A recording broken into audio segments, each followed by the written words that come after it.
प्यारे बच्चों, स्वागत है आपका हर घर पाठशाला में।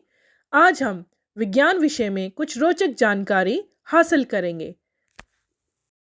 गुड मॉर्निंग प्यारे बच्चों।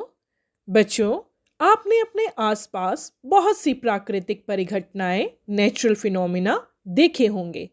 क्या आप जानते हैं ये प्राकृतिक परिघटनाएं क्या होती हैं? प्राकृतिक परिघटना का मतलब होता है जो प्रकृति में अपने आप ही घटित होती है, जैसे कि इंद्रधनुष का दिखना, अपीयरेंस ऑफ रेनबो एक प्राकृतिक परिघटना है। प्रकृति में ये अपने आप बनता है, इसमें कोई आर्टिफिशियलिटी नहीं। ऐसे ही लाइटनिंग यानी कि तड़ित, आपको पता है जब थंडरस्टॉर्म गरज वाले तूफान आते हैं तो बिजली बहुत गरजती है। आप 7वीं कक्षा में इसके विषय में पढ़ चुके हैं। और आप जानते हैं जब बिजली बहुत गरजती है और हमें लाइटनिंग दिखाई देती है तो ये भी एक प्राकृतिक परिघटना है।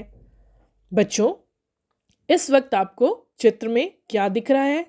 मुझे पता है आप सब इसे पहचान रहे हैं। जी हाँ, ये है वॉल्केनो इरप्शन, ज्वालामुखी का फूटना। और ये भी क्या है?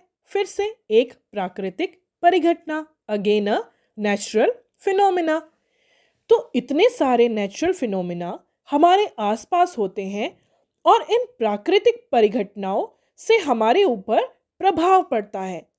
कुछ नेचुरल फिनोमिना से एडवांटेज है, मतलब हमारे लिए वो लाभदायक है।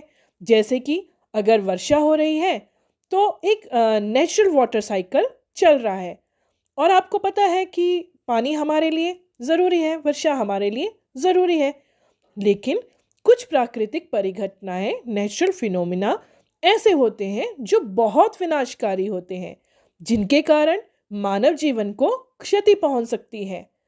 आज हम विज्ञान के पाठ 15 कुछ प्राकृतिक परिघटनाएं, सम नेचुरल फिनोमिना में ऐसे ही विनाशकारी परिघटनाओं जैसे कि तड़ित, लाइटनिंग और भूकंप, अर्थक्वेक के विषय में चर्चा करेंगे। हम इन परिघटनाओं द्वारा किए जाने वाले विनाशों को कम करने के उपायों पर भी चर्चा करेंगे। तो आइए पढ़ते हैं विज्ञान का पाठ 15 कुछ प्राकृतिक परिघटनाएं, सम नेचुरल फिनोमिना। बच्चों, विद्युत के तार ढीले हो जाने पर आपने विद्युत खंभों पर चिंगारियां अवश्य देखी होंगी। You might have seen sparks on an electric pole when wires become loose. और यह परिघटना उस समय और भी अधिक हो जाती है जब पवन के चलने पर तार हिलते डुलते हैं। आपने सॉकेट में प्लग के ढीले होने पर भी चिंगारियां निकलती देखी होंगी। बच्चों, तड़ित यानी कि लाइटनिंग भी एक विशाल स्तर की विद्युत चिंगारी ही है। Lightning is also an electric spark but on a huge scale. प्राचीन काल में लोग इन चिंगारियों का कारण नहीं समझते थे, इसलिए वो लाइटनिंग से डरते थे और सोचते थे कि उन पर भगवान के क्रोध के कारण यह सब हो रहा है। लेकिन बच्चों, वास्तव में बादलों में आवेश के एकत्रित होने से तड़ित पैदा होती है। Lightning is caused by the accumulation of charges in the clouds. इसके बारे में आपको विस्तार से मैं आगे जानकारी दूंगी। बच्चों, हमें तड़ित से डरना नहीं चाहिए, परंतु इन घातक चिंगारियों से अपने बचाव के लिए सावधानी बरतनी चाहिए। आइए बच्चों, जानते हैं कि यूनानी यानी कि ग्रीक लोग इन चिंगारियों, स्पार्क्स के विषय में क्या जानते थे।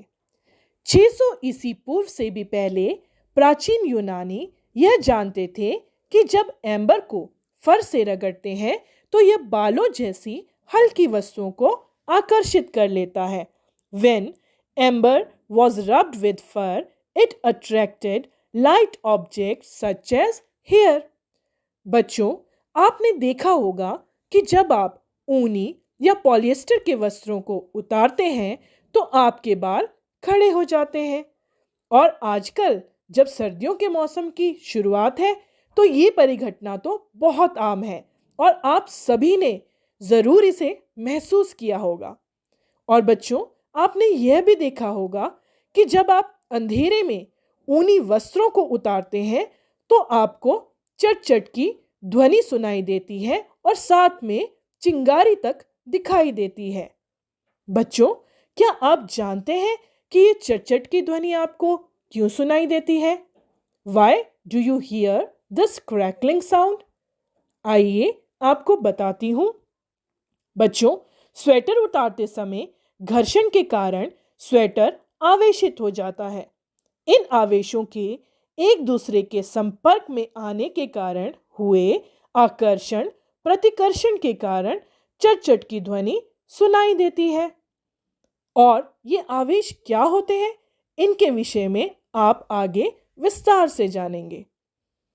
सन 1752 में अमेरिकी वैज्ञानिक बेंजामिन फ्रैंकलिन ने यह दर्शाया कि तड़ित तथा आपके वस्त्रों में उत्पन्न चिंगारी वास्तव में एक ही परिघटना है। लेकिन बच्चों, क्या आप जानते हैं कि इस तथ्य के साकार होने में 2000 वर्ष लगे? आप जानते हैं कई बार वैज्ञानिक खोज को पूरा होने में कई हजार वर्षों लग जाते हैं, क्योंकि वैज्ञानिक खोजें बहुत से लोगों के लंबे समय तक कठिन परिश्रम का परिणाम होती हैं। अभी हमने आवेशों के विषय में बात की थी। आइए विद्युत आवेशों के कुछ गुणों के बारे में जानते हैं और यह भी चर्चा करते हैं कि ये आकाश में तड़ित से किस प्रकार संबंधित है। Let us study some properties of electric charges. We shall also see how they are related to the lightning in the sky. इन आवेशों की प्रकृति समझने के लिए आइए कुछ क्रियाकलाप करें। Let us perform some activities to understand the nature of electric charges. रगड़ द्वारा आवेशन, चार्जिंग बाय रबिंग। बच्चों, इसके लिए आपको ज़रूरत है एक प्लास्टिक के स्केल की, एक कंघी यानी कि कॉम की, एक बॉल पेन के रिफिल की, पॉलीथिन के छोटे से टुकड़े की और छोटे छोटे कागज़ के टुकड़ों की। बच्चों, सबसे पहले आप प्लास्टिक के स्केल को अपने सूखे बालों पर रगड़िए, रब कीजिए। कुछ देर रब करने के बाद आप स्केल को कागज के टुकड़ों के समीप लाइए। इसके बाद कंघी को अपने बालों पर रगड़िए और इसे भी कुछ समय पश्चात कागज के टुकड़ों के समीप लाइए। बॉल पेन की खाली रिफिल लीजिए, इसे तेजी से पॉलीथिन के टुकड़े में रगड़कर इसे कागज के छोटे टुकड़ों के समीप लाइए।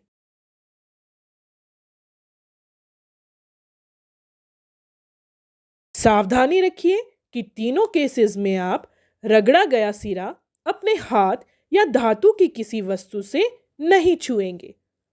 अपने क्रियाकलाप को आप सूखी पत्तियों यानी कि ड्राई लीव्स, हस्क जिसे हम भूसा कहते हैं, और मस्टर्ड सीड्स यानी कि सरसों के दानों के साथ दोहराइए और अपने परीक्षणों को नोट कीजिए। बच्चों, इन तीनों केसेस में ही आप देखेंगे कि कागज के छोटे छोटे टुकड़े इन वस्तुओं की तरफ आकर्षित होते हैं। जब प्लास्टिक की रिफिल को पॉलीथिन के साथ रगड़ते हैं तो यह कुछ विद्युत आवेश अर्जित कर लेता है। इसी प्रकार जब प्लास्टिक की कंघी और प्लास्टिक के स्केल को सूखे बालों से रगड़ते हैं तो ये दोनों भी कुछ विद्युत आवेश अर्जित कर लेते हैं। इन वस्तुओं को हम आवेशित वस्तुएं कहते हैं। These objects are called charged objects. Refill तथा प्लास्टिक की कंघी और स्केल को आवेशित करने की प्रक्रिया में पॉलीथिन तथा बाल भी आवेशित हो जाते हैं। In the process of charging the refill and the plastic comb and scale, polythene and hair also gets charged.